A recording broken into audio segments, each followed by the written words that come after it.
completamente aceitável. Quando a gente é grato pelo que a gente tem, isso é louvável a Deus. E Paulo nos instrui a ser grato por aquilo que temos. Porém, não é errado querer desfrutar. Não é errado querer construir. Não é errado nós queremos realizar. A questão aqui é o seguinte: todo mundo quer ser que nem Abraão. Todo mundo quer ser igual a Jacó. Todo mundo quer ser igual a José. Todo mundo quer ser igual a Salomão. Mas cada um destes homens, chamados por Deus, tiveram suas lutas, tiveram suas provas. Os irmãos estão me ouvindo bem? Jean, consegue me ouvir bem, Jean? Amém? Luiz, consegue me ouvir bem? Amém. A gente olha para os personagens da Bíblia e diz: ei, se eles conseguiram, se eles foram abençoados, eu também quero ser. Por que na minha vez eu vou ter que ser o Lázaro? Porque chegou a minha vez, eu agora vou ter que ser o Lázaro. E por que eu não sou o rico? Porque graças a Deus, no final quem se deu bem foi o Lázaro, não foi o rico. No final das contas, o homem que prosperou na terra, ao morrer, se encontrou no Hades.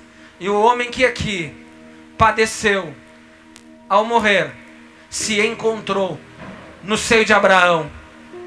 Amém, igreja? Então eu quero dizer para você nessa noite que querer prosperar não há problema nenhum. Nenhum. Deus prosperou homens de Deus. Deus abençoou homens de Deus. Mas todos esses homens passaram por grandes provações, grandes lutas.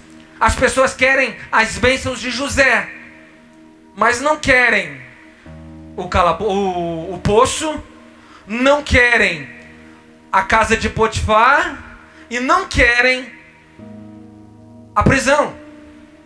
As pessoas querem governar. Existe um processo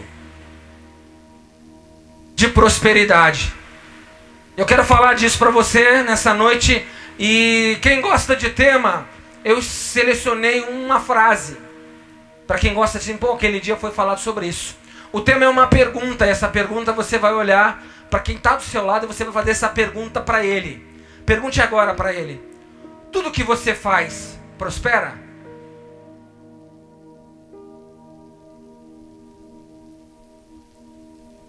Olhe de novo no olho dele e pergunte: tudo que você faz prospera?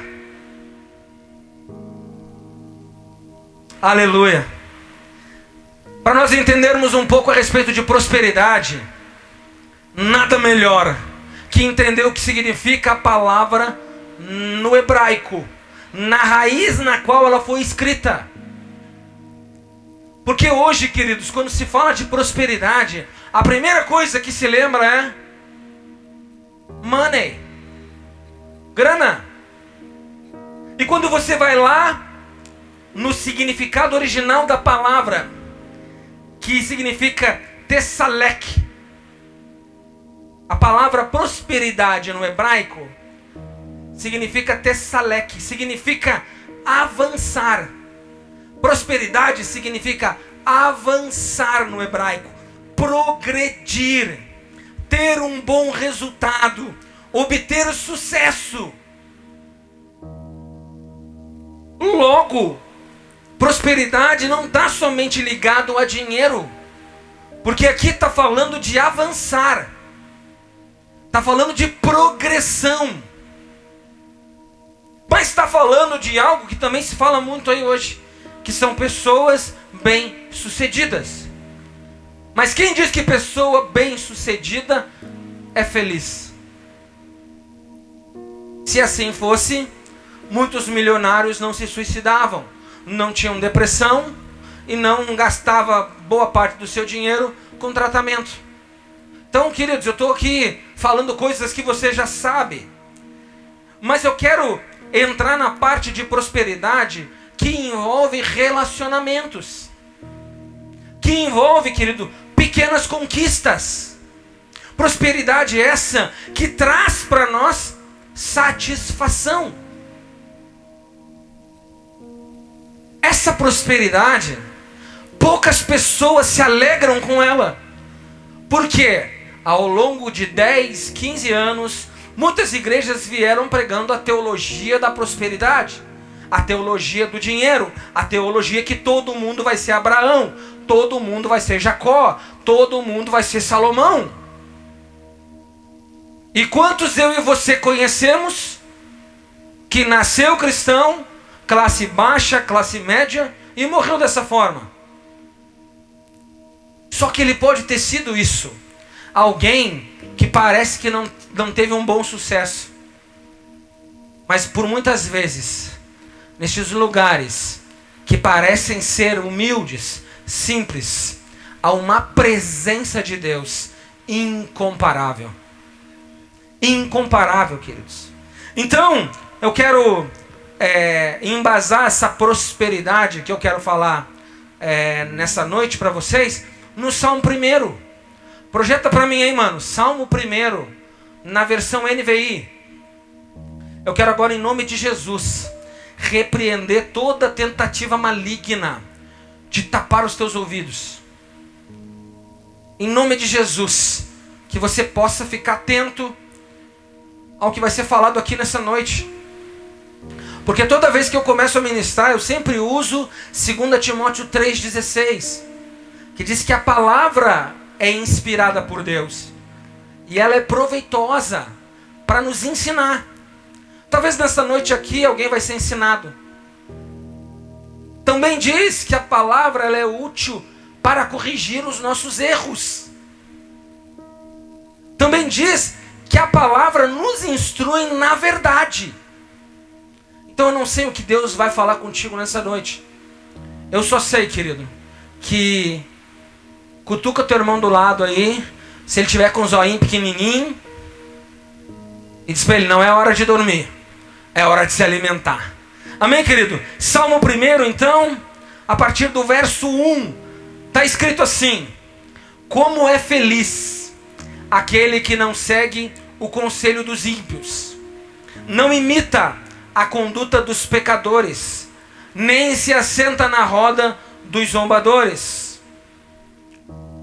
Ao contrário, sua satisfação está na lei do Senhor, e nessa lei medita de dia e de noite. É como árvore plantada à beira das águas correntes, dá fruto no tempo certo, e suas folhas não murcham. Tudo o que ele faz prospera. É o que eu vou falar hoje, prosperidade. Tudo o que ele faz prospera. Próximo. Não é o caso dos ímpios, são como palha que o vento leva. Por isso os ímpios não resistirão no julgamento, nem os pecadores na comunidade dos justos. Pois o Senhor aprova o caminho dos justos, mas o caminho dos ímpios leva à destruição. Amém, queridos? Pode deixar lá no Salmo 1, no verso 1, por favor.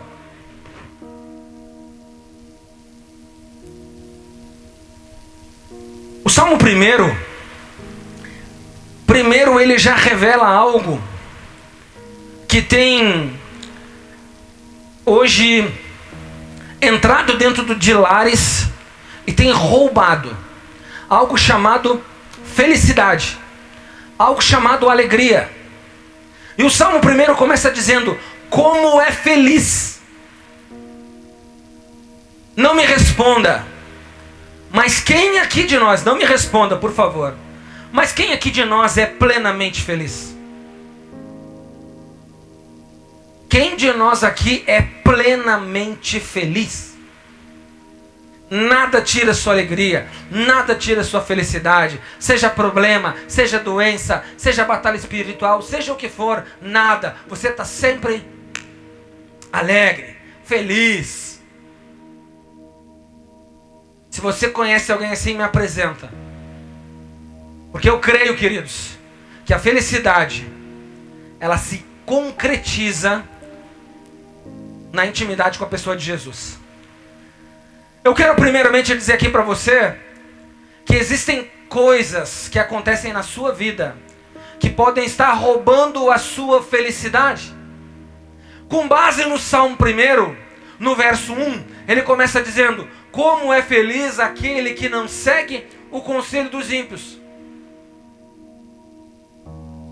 O Salmo 1 começa falando de relacionamento. Porque ninguém recebe conselho de alguém que não tem, no mínimo, um pouco de intimidade. Quem aqui já andou na rua e alguém chegou, para aí, ô Tati, eu não te conheço, né? Olhou para Tati assim, eu quero te dar um conselho. Conselho geralmente é pedido ou é dado para pessoas do nosso ambiente, do nosso relacionamento. O salmista aqui está dizendo que feliz é aquele que não segue o conselho. Então tem uma felicidade ligada a um conselho. Eu quero que você pense nessa noite. Em qual roda de amigos você se encontra hoje? Quem faz parte da tua vida, da tua caminhada diária? Porque você pode estar recebendo conselhos que estão roubando a sua felicidade. Porque o salmista diz que como é feliz quem não segue o conselho. Significa que nós sim somos constantemente aconselhados por pessoas que sequer têm a mesma visão que nós, sequer têm os mesmos princípios que os nossos. E por muitas vezes nós ficamos dando ouvido a conselho de ímpios. O que é um ímpio, querido? O que é um ímpio? Ímpio é todo aquele que é mau caráter, que é de má índole. Ímpio é todo aquele que deseja o mal dos outros. É todo aquele que é culpado de pecado perante Deus e perante os homens. Existem pessoas dando ouvido para pecadores. Mas alguém pode dizer assim, Claudionor, mas não somos todos nós pecadores? Claro que sim, querido. Nós pecamos todos os dias. Mas há uma diferença entre o cristão justificado pelo sangue de Jesus e existe aquele que despreza as coisas de Deus. Aquele que não está na mesma frequência que você. Aquele que não está no mesmo propósito seu. Existe muita gente dando ouvido e seguindo o conselho de pessoas que não têm sequer os mesmos princípios. E isso pode estar roubando a sua felicidade. Porque se o salmista diz que como é feliz quem não segue, significa que quem segue pode estar tendo a sua felicidade comprometida. Então você comece a refletir, querido, nesse início de ano, em qual roda você está inserido, quem você tem ouvido. Isso pode estar roubando a sua felicidade. Então, é importante que a gente entenda que nós podemos receber conselhos de qualquer pessoa. Qualquer pessoa pode nos aconselhar, mas nem todas elas têm a capacidade de nos dar um bom conselho. Todo mundo pode chegar para mim e querer falar alguma coisa. Qualquer um pode chegar para você e querer dizer alguma coisa. Mas será que dessa pessoa virá um bom conselho? E desculpa, o bom conselho não é aquele que massageia o seu ego. Nem sempre é o bom conselho aquele que te agrada. Às vezes o bom conselho é aquele que nos confronta. Às vezes o bom conselho é aquele que parece mais um tapa na cara do que um conselho. Porque é muito fácil eu querer ouvir alguém que está no meu mesmo grau de espiritualidade. Muito fácil eu querer me aconselhar com quem não tem capacidade espiritual de me aproximar mais de Deus. Então, nós precisamos analisar os nossos relacionamentos, querido, e entender para quem nós estamos emprestando os nossos ouvidos. Não empreste os seus ouvidos para ímpio. Não empreste os seus ouvidos, nem que seja para um irmão que não deu um bom testemunho. Não empreste os seus ouvidos. Procure bons conselheiros. Olha a importância de nós recebermos bons conselhos. Eu aconselho todos os irmãos a lerem Provérbios. O livro de Provérbios, 31 capítulos. Se você lê um por dia, em um mês, você leu todo Provérbios. E Provérbios traz ensinamentos riquíssimos para nós. E um desses relacionamentos, 3 desses relacionamentos, eu encontro esses ensinamentos em Provérbios. Por exemplo, Provérbios 12:15, no finalzinho do verso, diz assim: mas o sábio ouve conselhos. Se o sábio ouve conselhos, quem não ouve é tolo. Pessoas que podem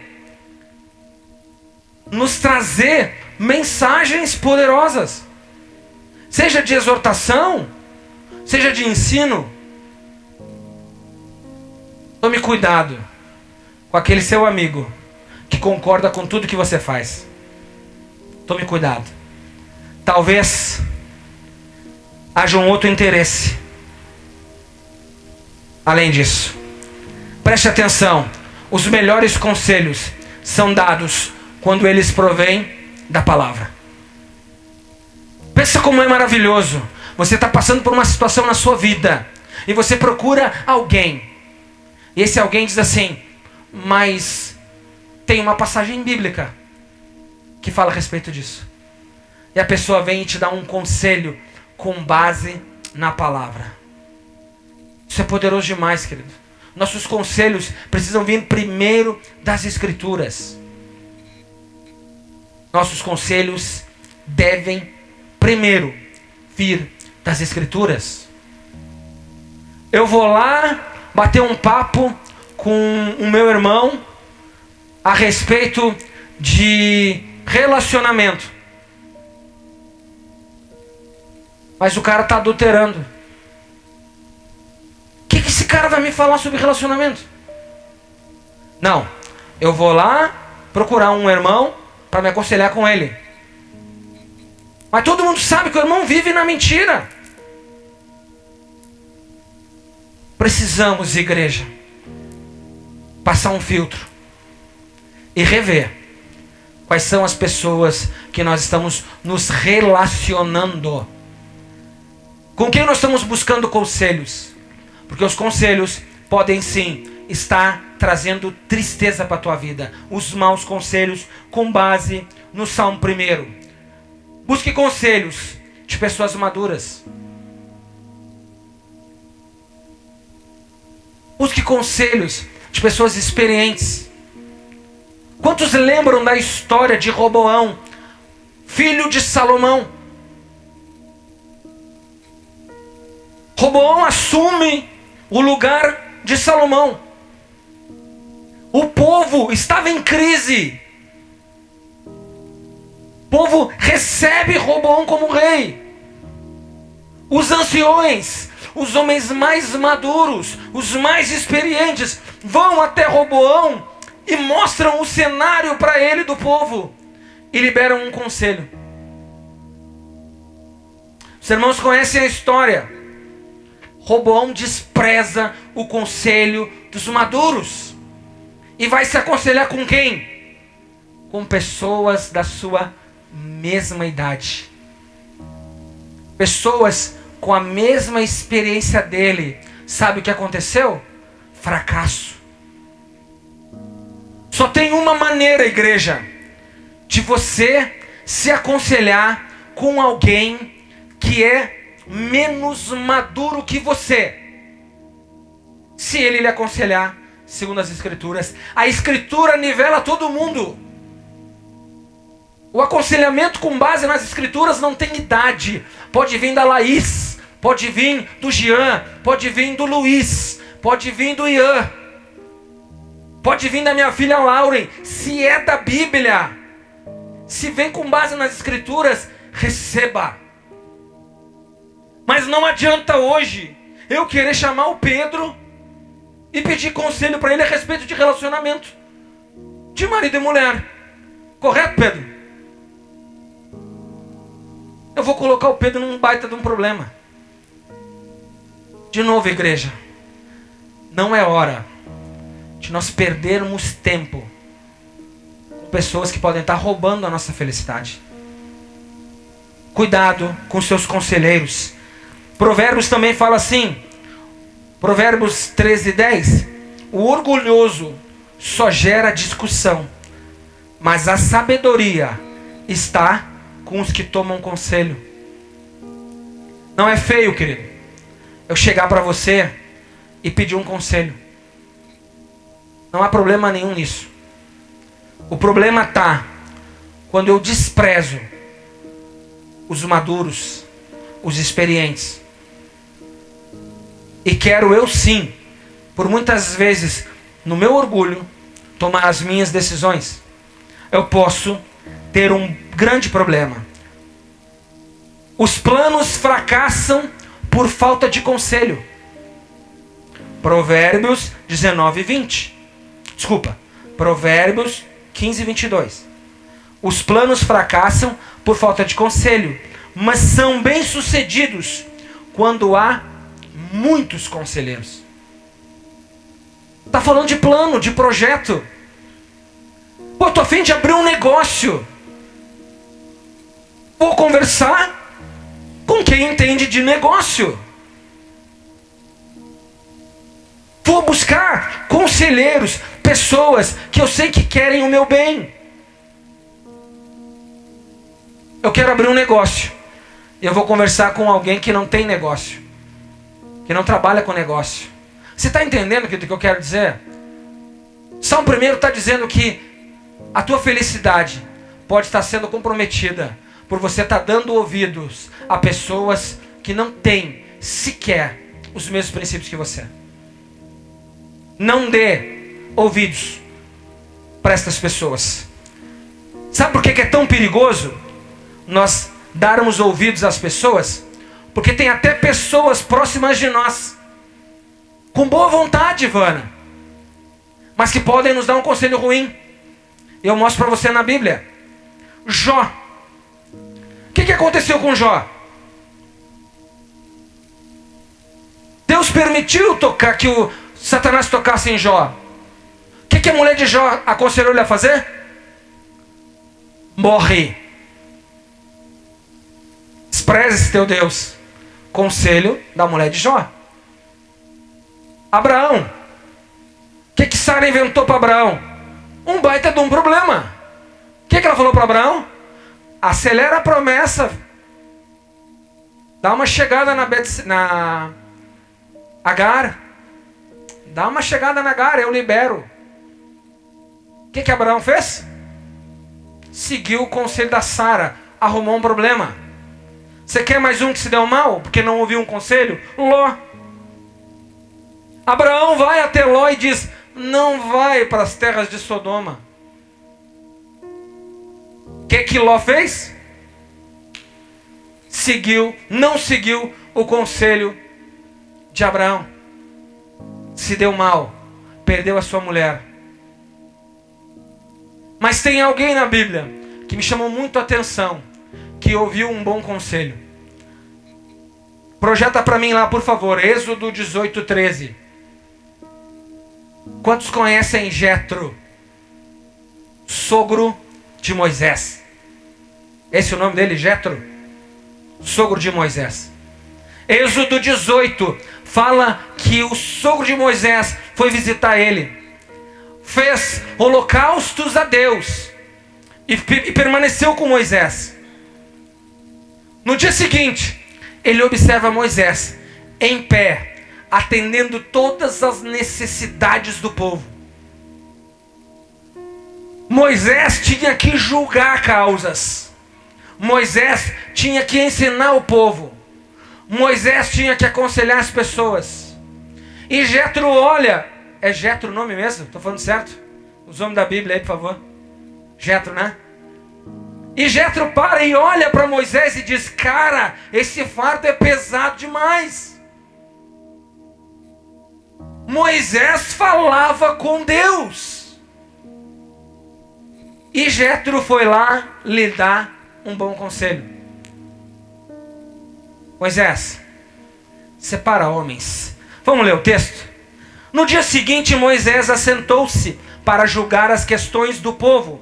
E este permaneceu em pé diante dele, desde a manhã ao cair da tarde. Pensa num homem o dia inteiro em pé, só recebendo problema, julgando problema, analisando as questões do povo. Próximo. Quando o seu sogro viu tudo o que ele estava fazendo pelo povo, disse: que é que você está fazendo? Porque só você se assenta para julgar, e todo este povo espera em pé, desde a manhã até o cair da tarde. Próximo. Moisés lhe respondeu: o povo me procura para que eu consulte a Deus. Próximo. Toda vez que alguém tem uma questão, esta me é trazida, e eu decido entre as partes, e ensino-lhes os decretos e leis de Deus. Próximo. Respondeu o sogro de Moisés: o que você está fazendo não é bom. Parece bom para o povo, mas para Moisés era um baita de um problema. Próximo. Você e o seu povo ficarão esgotados, pois essa tarefa é pesada demais. Você não pode executá-la sozinha. Próximo. Agora ouça o meu conselho. Ouça o meu conselho. Ele deu um conselho. Moisés podia ter desprezado o conselho de Jetro. Ouça o meu conselho. E que Deus esteja com você. Seja você o representante do povo diante de Deus, e leve a Deus as suas questões. Próximo. Oriente-os quanto aos decretos e leis, mostrando-lhes como devem viver e o que devem fazer. Próximo. Mas escolha dentre todo o povo homens capazes. O conselho de Jetro para Moisés é: não simplesmente pare de atender o povo. Não. Coloquem homens capazes, tementes a Deus, dignos de confiança e inimigos do ganho desonesto. Estabeleça-os como chefes de 1000, de 100, de 50 e de 10. Vou parar por aqui. Eu vejo nessa palavra um pouco da nossa igreja. Eu vejo o nosso pastor Anderson, ainda com uma igreja com poucos membros, mas atendendo muita gente. Lembro-me de no dia do aniversário dele, eu deixei de ligar para ele, porque eu não queria atrapalhar ele.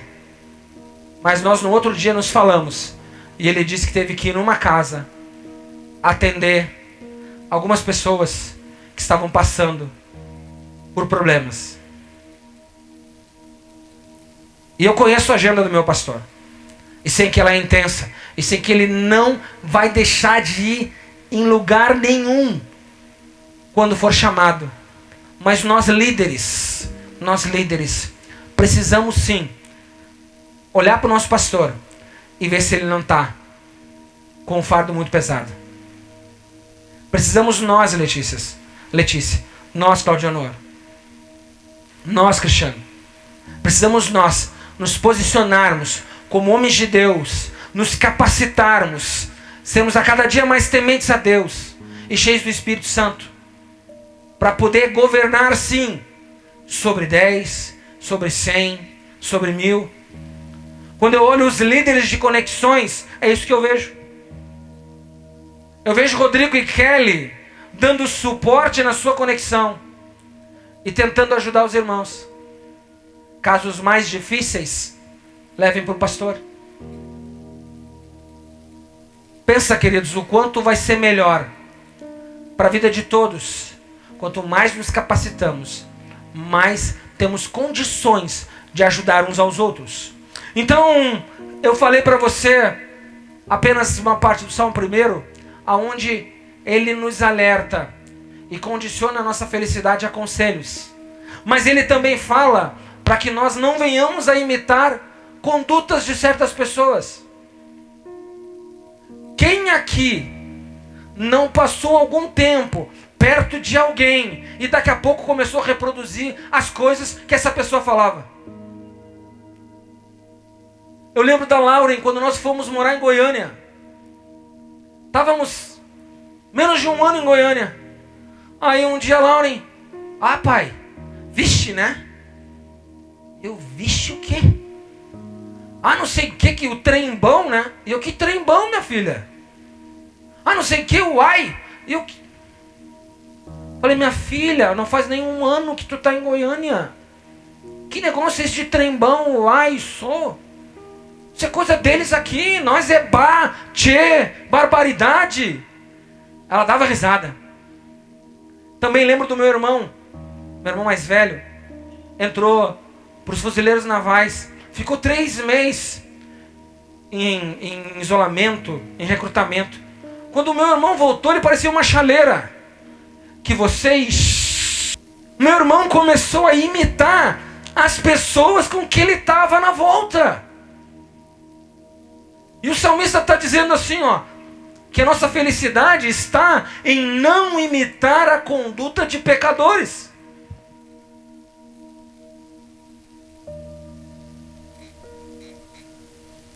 Fica muito tempo junto com alguém. Ouve muito tempo uma pessoa. E você vai ver que daqui a pouco você está falando que nem ela, se comportando que nem ela. Agora só tem um problema. Se é alguém de Deus, não há problema. Porque Paulo diz, sede meus imitadores, como também eu sou de Cristo. Imitar não é o problema é quem nós estamos imitando. Imitar é inspirar-se. Imitar é tomar alguém como exemplo. Quem estamos tomando por exemplo? Quem está nos inspirando a sermos crentes melhores? Quem no teu relacionamento está te empurrando mais para perto de Deus? Não há problema nenhum em imitar, gente. Desde que você imite alguém cheio do Espírito Santo. Imitar o quê? A conduta. Conduta, modo de agir, de se portar, de viver. A felicidade, o salmista está correlacionando a nós imitarmos pessoas erradas. Tem gente que não é feliz porque está imitando pessoas erradas. Está querendo ser aquilo que não é. Está querendo copiar aquilo que não é para ser copiado. Se é para imitar alguém, querido, então imite a Cristo Jesus. Mas eu tenho bons exemplos na palavra para que você possa imitar também. Você pode imitar Abel. O que Abel fez? Abel agradou ao Senhor trazendo das suas primícias. Se você entra lá em Gênesis 4:4, diz que Abel agradou ao Senhor. E primícias pode ser a tua primeira hora da manhã. Primícia pode ser o teu louvor. Primícia pode ser o teu tempo de meditação com Deus. Na situação de Abel, era animais, era dos seus bens. Mas você pode dar outra primícia para Deus que esteja ao seu alcance. Talvez aqui entre nós tem gente que não consegue nem orar durante um dia. Talvez tem irmãos aqui no meio de nós que não conseguiu parar essa semana toda para ler um capítulo da Bíblia. Faça o seguinte, dê isso de primícia para Deus. Dê isso de primícia para Deus. Eu tenho certeza que assim como o Abel deu e agradou, você vai agradar também. Você pode imitar Jó. Olha o que Deus fala de Jó: íntegro e justo, temente a Deus e evita o mal. Deus dá essas características, essas qualidades para 3 homens da Bíblia. Isso me chamou muito a atenção. Deus é um Deus que gosta de homem íntegro, que gosta de homem justo. Porque ele fala assim também de Enoque. Me perdoa. Ele fala assim também de Noé. Noé, ele escreve em Gênesis 6:8: achei graça diante do Senhor. Seja homem justo. Ele chama Noé de homem justo. Você pode ser isso também. Íntegro, justo. Estes são homens que estão nas Escrituras, para que a gente siga o conselho. Eu quero a sabedoria de Salomão, mas eu não preciso das 1000 mulheres que ele tem. Eu quero ser alguém segundo o coração de Deus, como Davi foi, mas eu não quero adulterar como Davi adulterou. Pegue coisas boas das pessoas, irmãos. Busquem bons conselhos. Se assentem com pessoas que vão mudar a tua vida. Pessoas que querem verdadeiramente te aproximar de Deus. Você pode também ser como Daniel. Daniel diz que Daniel, ele não se corrompeu e recebeu de Deus sabedoria e inteligência. Daniel se posicionou e Deus deu para ele sabedoria e inteligência. Deus deu para ele o dom de interpretações, porque Daniel se posicionou.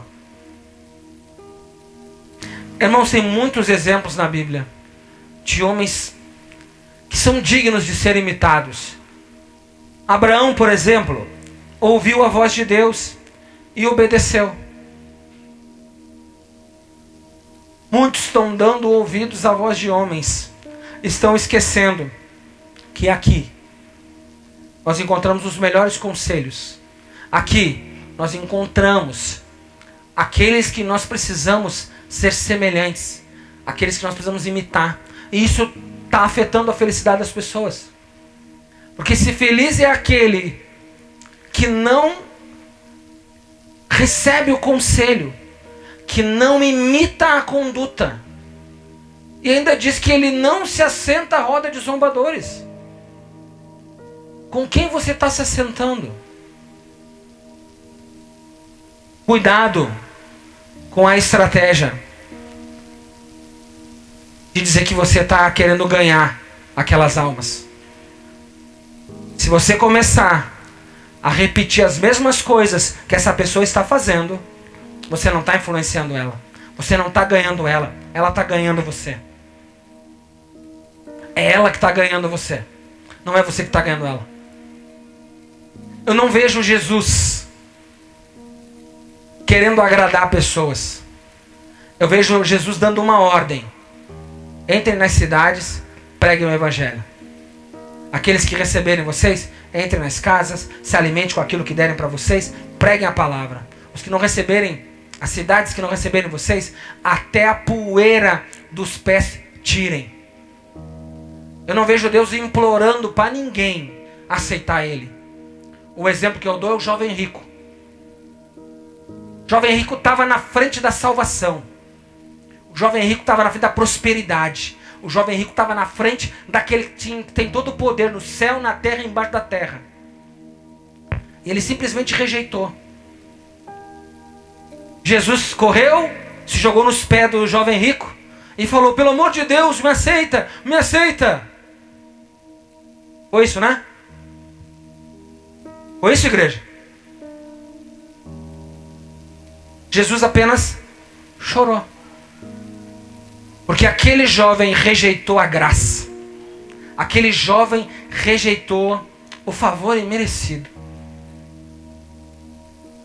Então não creia não, querido, que você vai se misturar com pessoas para querer salvar elas, porque você pode estar sendo corrompido por elas.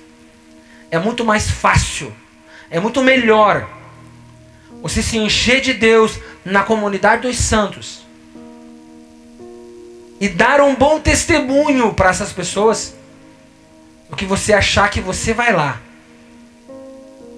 que você é bom e que essas pessoas você vai ganhar, vai gerar para você frustração. Quantos não tem frustração de às vezes dizer: ah, pois é, tava aqui comigo e agora se desviou? Não tem nada a ver contigo, igreja. Tem a ver com Deus. Porque é o Espírito Santo que convence o homem do pecado, da justiça e do juízo. Você só tem que ir lá e pregar o Evangelho. Onde é que diz que nós temos que ir fazer carinho? Que não, é pregar o Evangelho. É o Evangelho que muda as pessoas. Eu fui para Jesus através de um testemunho. Através de um rapaz que trabalhava comigo. Enquanto nós tudo queria ver as mulheres do Diário Gaúcho pelada, ou aquele cara estava ali trabalhando. E estava todo mundo vendo. Porque o homem sem Jesus é podre. Então todo dia nós pegávamos o Diário Gaúcho e ia lá para ver as mulheres lá, Rodrigo. Mas os meus olhos, Claudio Honor, começaram a olhar para aquele cara. Aquele cara não vinha. Aquele cara não falava palavrão. Aquele cara era gentil. Aquele cara chegou para mim um dia e falou: "Ô Alan, tu tá bem?" Eu xinguei ele. "Que bem o quê, cara?" "Ah, não, beleza." Depois ele conversou comigo de novo. Aí descobri que ele era crente. E aquilo começou a chamar a minha atenção. O testemunho dele. Chegou um dia que aquele testemunho impactou a minha vida. E eu queria a mesma paz que ele tinha. Eu queria viver o mesmo... Eu queria ter a mesma serenidade que ele tinha. Hoje nós somos grandes amigos. Segunda-feira de noite eu estou lá na casa dele, lá em Rio Grande. Me convidou: "Vem cá, Alan, vou lá ouvir bons conselhos de um homem de Deus. Vamos se relacionar, igreja, com homens e mulheres de Deus, que nos inspire, que a gente possa copiá-los. Não te assenta não a roda de pessoas que falam mal da tua fé. Pessoas que te chamam de louco. Pessoas que desprezam o teu Deus. São zombadores. A Bíblia fala sobre os zombadores. Assentar significa permanecer. Toma cuidado, querido. Toma cuidado. Isso pode estar... Quem já não chegou na casa de alguém bem e saiu como se estivesse carregando um mundo nas costas? Quem já não chegou na casa de alguém para tomar um café, para bater um papo, passar uma carne, e quando saiu dali a vontade era de nunca mais vir, voltar? De tão desagradável que foi. A pessoa só despeja problema, só fala de coisa ruim.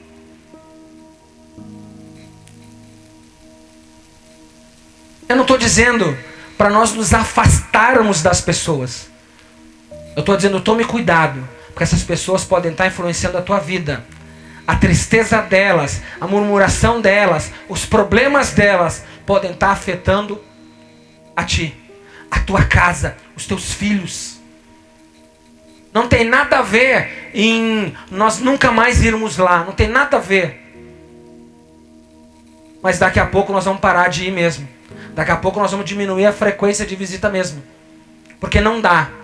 Não dá, querido, para alguém cheio de Deus, que olha que nem Josué e Caleb para uma terra que tem cacho de uva do tamanho de pessoa, que olha para uma terra que mana leite e mel e diz: essa aqui foi Deus que deu. Aí tu tá com teus amigos do lado: ah, para, olha só, tu não tem capacidade de chegar ali, tu não vai conseguir. Ah, Oliver, tu nunca vai ser isso. Oliver, para com isso.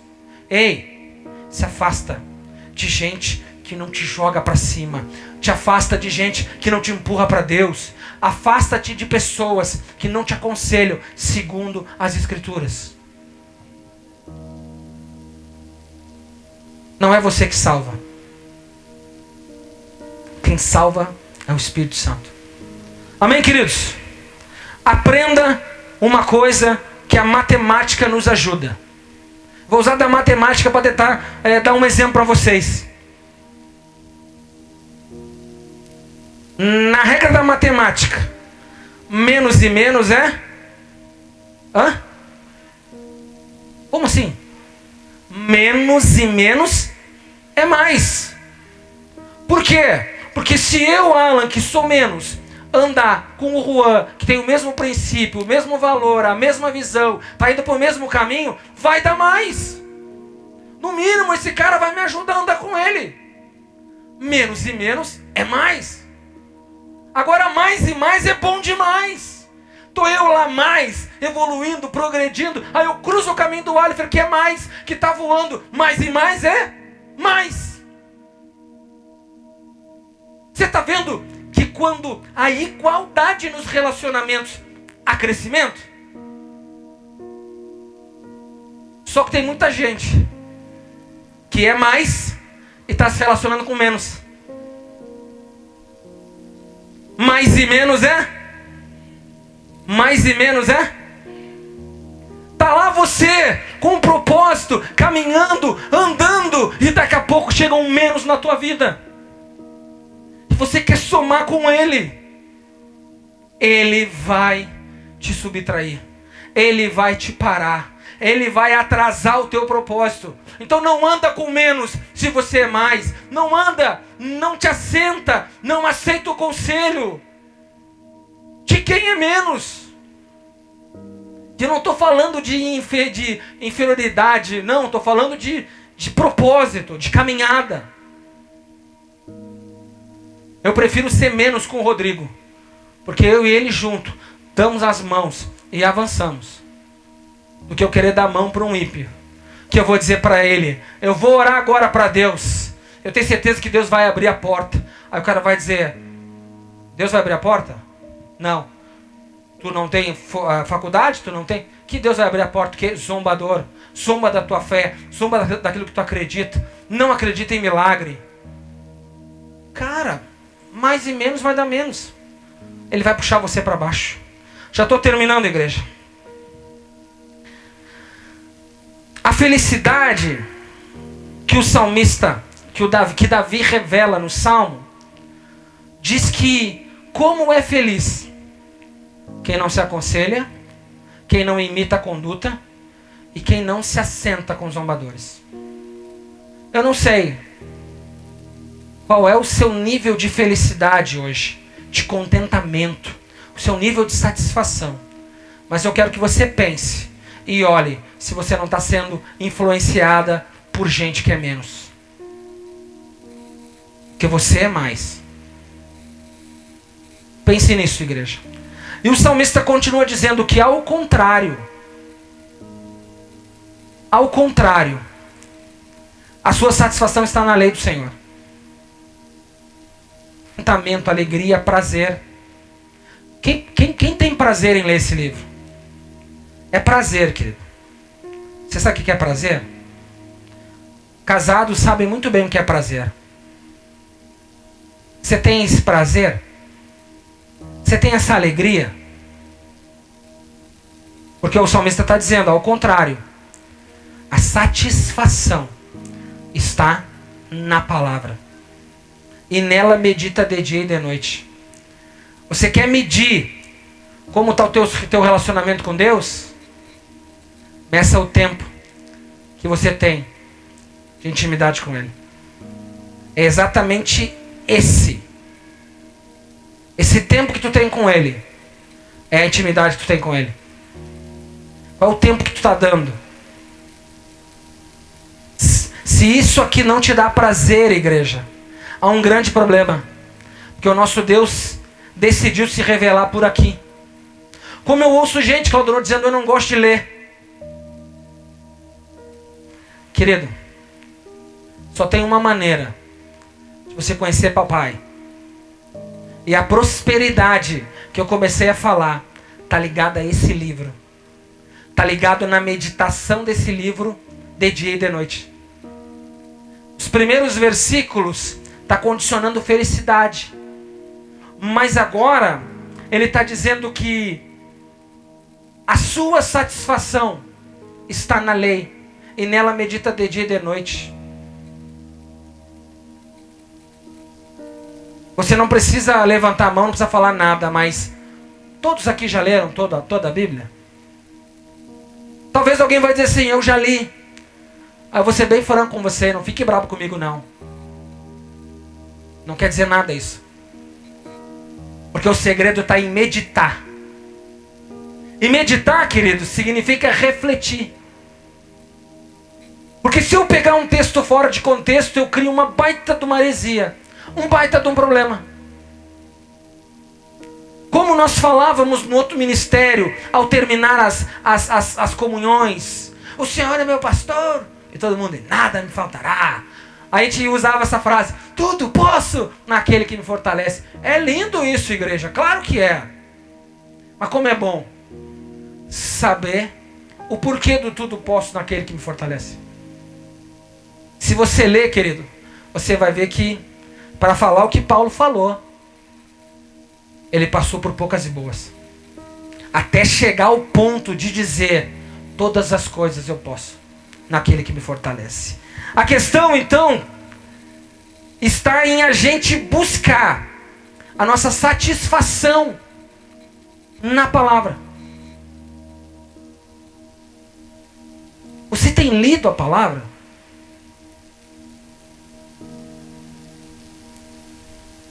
Não busca satisfação em pessoas. Você vai se decepcionar com elas. Não busca satisfação nas coisas. Porque elas podem estragar. Elas podem ser roubadas. Elas podem perecer.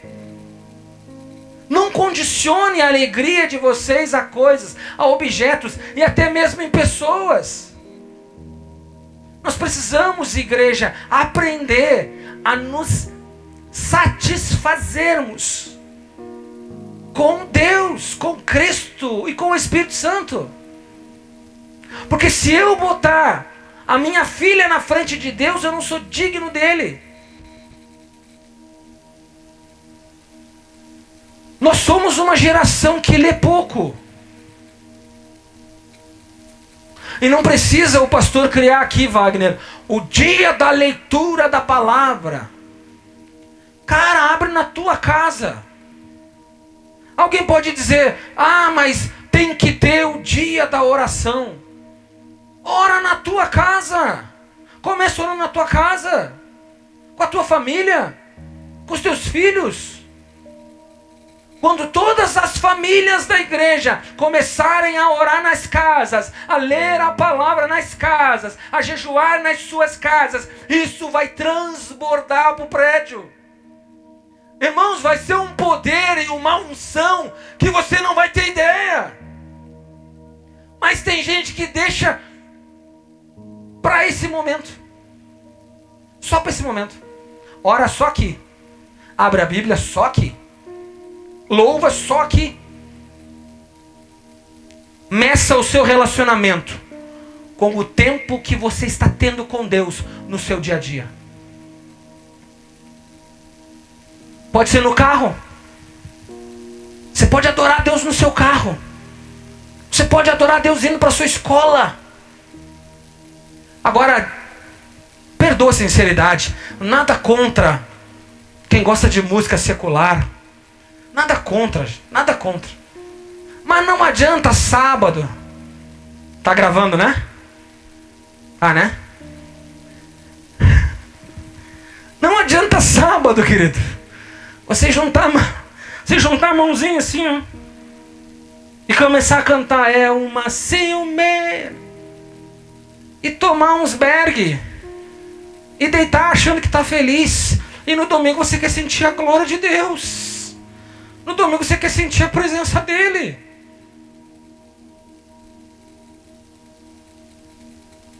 O que você está ouvindo? Traição? Você está ouvindo adultério?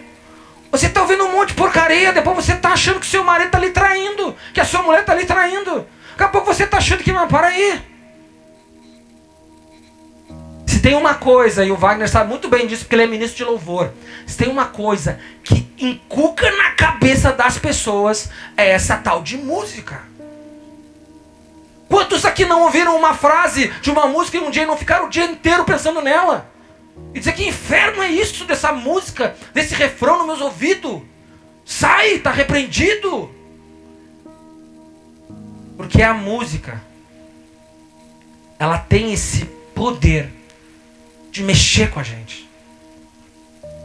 Se você consegue ouvir Marília Mendonça e chegar aqui e sentir a presença de Deus, aleluia. Aleluia, querido.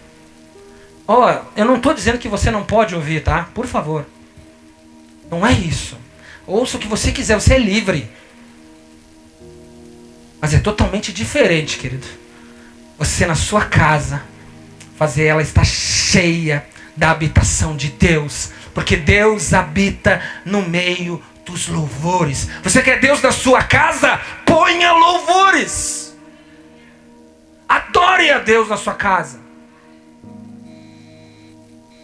Mas eu gosto tanto. Vai ler o texto. Negue-se a si mesmo. Tome a sua cruz e siga-me. Eu digo para vocês, eu gostava muito de ouvir música romântica. Música romântica, música dos anos 70, música dos anos 90. Letras que eu parei para ver do início ao fim, para ver se eu não estava fazendo apologia àquilo que é contrário à Escritura. Uma música do Michael Bottom, ou é A Man Loves a Woman, quando um homem ama uma mulher. Que música linda. Uma declaração de amor. Eu tenho dito para Deus: eu quero a tua presença na minha casa. Eu quero o Senhor na minha casa. Quero minhas filhas cheias do Espírito Santo. Certa feita na minha casa, quando nós morávamos lá em Rio Grande. Já estou encerrando. Minha esposa vai lá, coloca um louvor. Se não me engano era Cassiane. Lá no tempo da Cassiane. Cassiane cantando com muito louvor, com muito louvor. E nós estamos lá, eu e minha esposa. Quando vem a gente, ué, cadê a Lauren? Cadê a Lauren? Quando a gente olha, a Lauren está deitada no chão, com os braços abertos, chorando na presença do Senhor. Não foi, querido, ouvindo patati e patatá, e não tem nenhum problema se algum filho ouve, não tem problema nenhum. Mas não foi. Não é assim que os nossos filhos se enchem da presença de Deus. Nós somos a referência para os nossos filhos. Amém, querido? Então, o tempo que você dedica na meditação da palavra revela o seu nível de intimidade com o Pai. No finalzinho do verso 3, fala: tudo que Ele faz prospera. Coloca para mim aí, para a gente terminar. Falei para os irmãos que prosperidade não tem nada a ver só com dinheiro. Prosperidade tem a ver com avanço, tem a ver com progresso. Por exemplo, se você no ano de 2019 trocou a sua televisão, você prosperou. Você melhorou. Você avançou, você prosperou. Se você no ano de 2019 ganhou um aumento de salário, você foi promovido, você prosperou. Se você melhorou o seu relacionamento com o seu cônjuge, com os seus filhos, você prosperou. Então não tem nada a ver só dinheiro ou prosperidade. Prosperidade é paz na sua casa. Prosperidade é um relacionamento com a sua esposa, com o seu esposo, com os seus filhos, de alegria, de comunhão. Coisa boa. Nós sentimos prazer de estar na nossa casa. E tem muita gente, hoje, há muitas famílias sendo destruídas,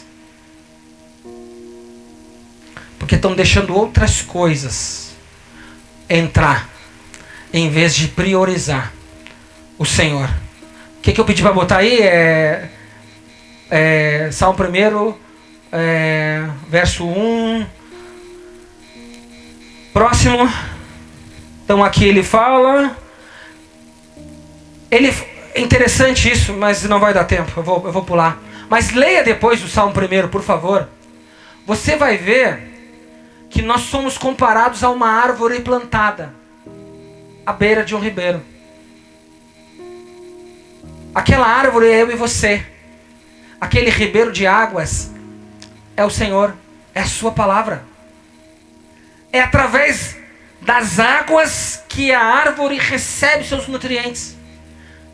A árvore se alimenta, faz com que ela tenha as suas folhas sempre verdes, porque ela recebe o líquido, ela recebe a água. O Senhor é a fonte da nossa vida.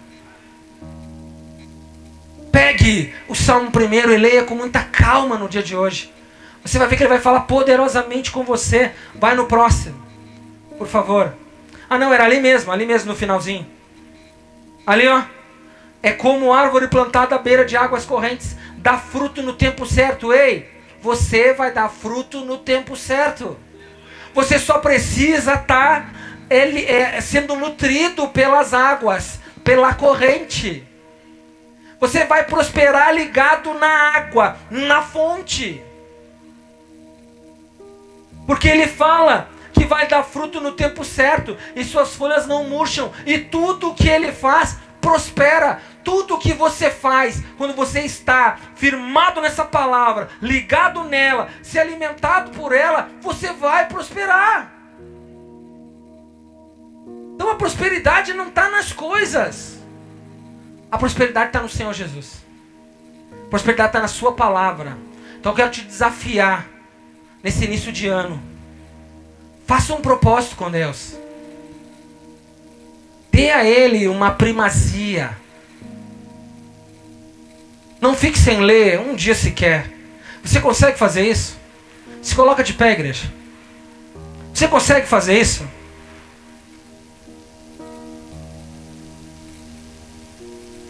A nossa é um indicativo de que está com problema. Tem um problema. Tem algo que está roubando a sua atenção, tirando a sua comunhão com Deus. E você precisa dar um basta nisso. Você precisa se posicionar.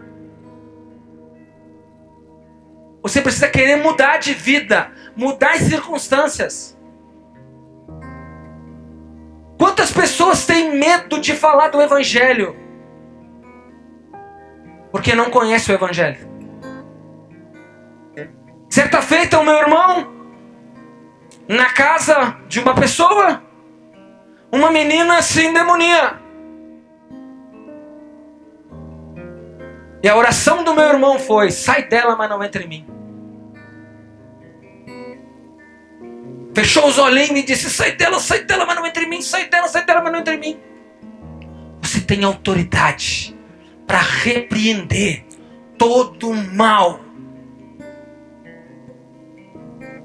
Mas querido, não se engane não.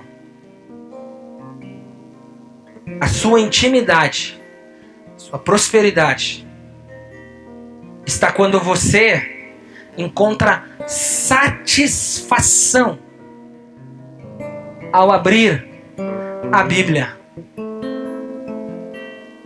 E tem gente que fica assim, ó: eu quero ouvir a voz de Deus, eu quero ouvir a voz de Deus. Você quer ouvir a voz de Deus? Vamos ouvir a voz de Deus. Voz de Deus, igreja. Ainda que eu falasse a língua dos homens e a língua dos anjos, e não tivesse Você está ouvindo a voz de Deus sendo reproduzida pela tua boca quando você começa a ler a palavra. Porque é a palavra que nos nutre, é a palavra que nos alimenta, é a palavra que nos mantém de pé. É a palavra. Não fique um dia mais sequer sem conhecer um pouquinho do seu Pai. A graça. E a graça se chama Jesus Cristo. Porque uma vez que você tem um encontro com Ele, a sua vida é transformada. Amém, queridos? Quero agradecer vocês por estarem aqui nessa noite. Permita-se ser confrontado pela palavra. Não fique bravo comigo não, porque a minha palavra geralmente é uma palavra de exortação. Minha palavra é uma palavra para fazer você pensar, para fazer você refletir. A palavra que Deus coloca para mim trazer não é para massagear o teu ego, não. É para fazer você refletir, para fazer eu e você lembrar de quão nós precisamos do Espírito Santo de Deus. Que sem Ele, queridos, a nossa vida continua vazia, continua sem sentido. E tem muitos no nosso meio que ainda tem dúvida sobre a sua salvação, porque vive com base na justiça própria, vive com base naquilo que faz. Quero te convidar a orar comigo nessa noite, e depois nós vamos adorar o Senhor.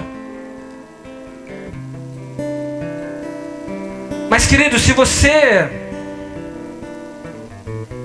quer ter um grau maior de intimidade com o Senhor, faça um propósito com Ele nessa noite.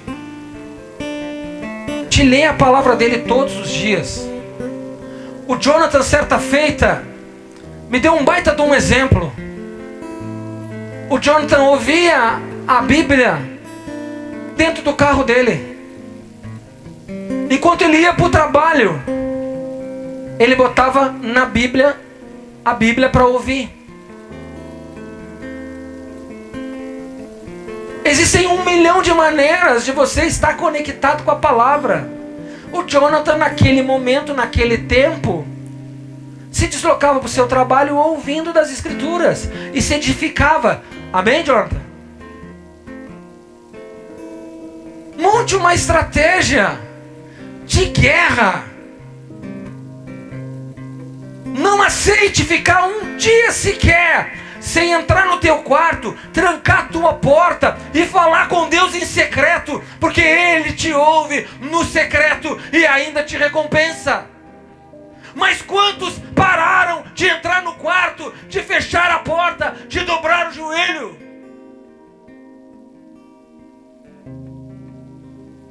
Gente, ninguém precisa inventar a roda. Nós não precisamos de nada da NASA.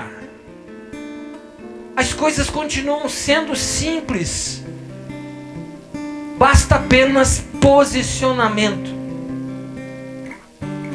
Da mesma maneira que hoje eu me alegrei vendo o Jean, vendo a Jaruana aqui na frente e alguns irmãos orando enquanto a igreja chegava.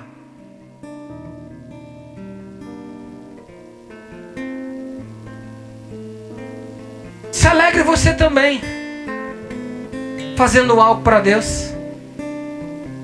O amor dele você não pode mudar em relação a você, mas você pode agradar o Pai, sim. Você pode agradar o Pai, sim. Amém, queridos? Vamos orar. Nessa oração eu queria te convidar. Se você acha que você tem que pedir perdão a Cristo por você não estar dando a devida atenção, a devida prioridade, se você não sente uma felicidade plena, se você não consegue ser próspero,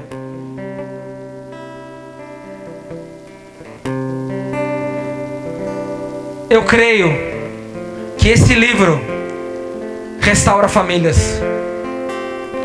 Eu creio que o que está escrito nesse livro liberta pessoas das drogas, liberta mulheres da prostituição. Eu creio que neste livro há restaurações de casamento. Eu creio que este livro, o que está escrito neste livro, tem poder para curar, libertar. Mas enquanto ele continuar fechado nas nossas casas, ele é mais um livro. Ele é mais um livro qualquer, como aquele que você pode ter na sua casa, com 100 tipos de suco. Ou um livro de primeiros socorros do Drauzio Varela. Ou você pode ter o livrinho pequenininho do Salmo e Provérbio. De nada vai adiantar se estiver fechado na sua casa e não ser lido. Leia a palavra para os seus filhos. Inculque nele as palavras. A escola não vai ensinar ele. Mas o meu filho estuda na Adventista. É você que vai falar das Escrituras para ele. É você que precisa ser apaixonado, como nós cantamos aqui. Enquanto nossos filhos não verem paixão em nós,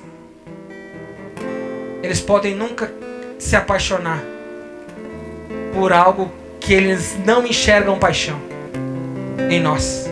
Nós ainda somos o maior exemplo para os filhos, para os vizinhos, para os amigos, para as pessoas. Nós somos embaixadores de Cristo nessa terra. Então tome posição, igreja. Não perca mais tempo com uma série do Netflix sem ainda ter parado e ter lido aquele livro. Você quer ouvir a sua Marília Mendonça? Ouça. Mas não fica sem ler esse livro. Você quer jogar seu videogame? Jogue. Mas antes disso, leia esse livro. É ele que transforma as vidas. Pai, em nome de Jesus, nós sabemos do teu amor por nós. Nós sabemos do sacrifício de Jesus na cruz do Calvário para nos justificar.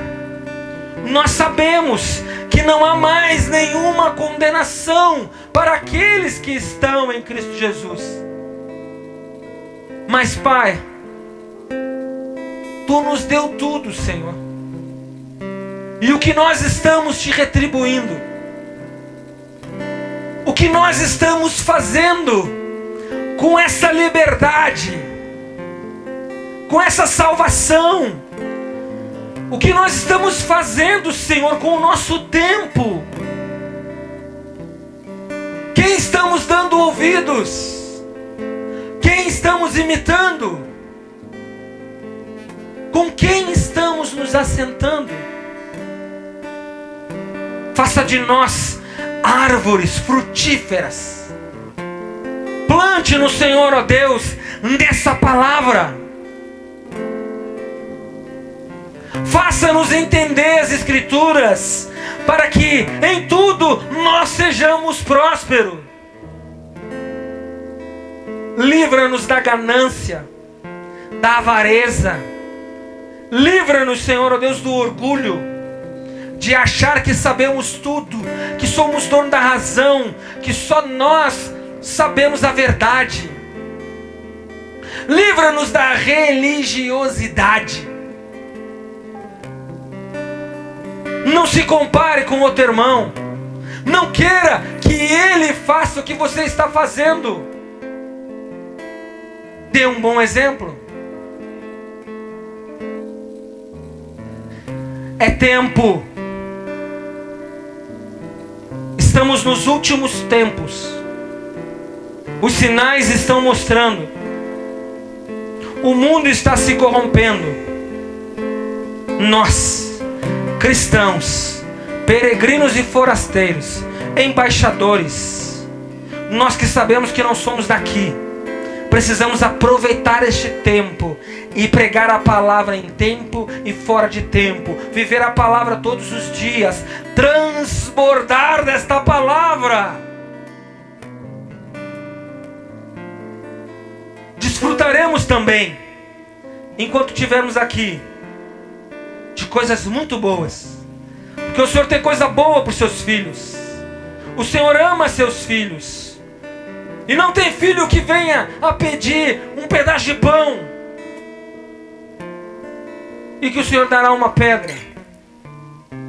Mas entenda, igreja, é hora de trabalhar. Saia de férias como eu saí. Mas aonde eu boto o meu pé, eu fico de olho se eu posso falar de Jesus para alguém.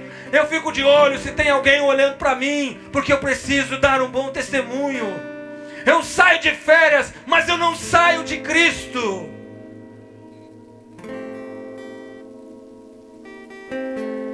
Tire férias, aproveite, vá viajar, mas não perca a oportunidade de falar desse amor. Amém, igreja? Vamos adorar o Senhor?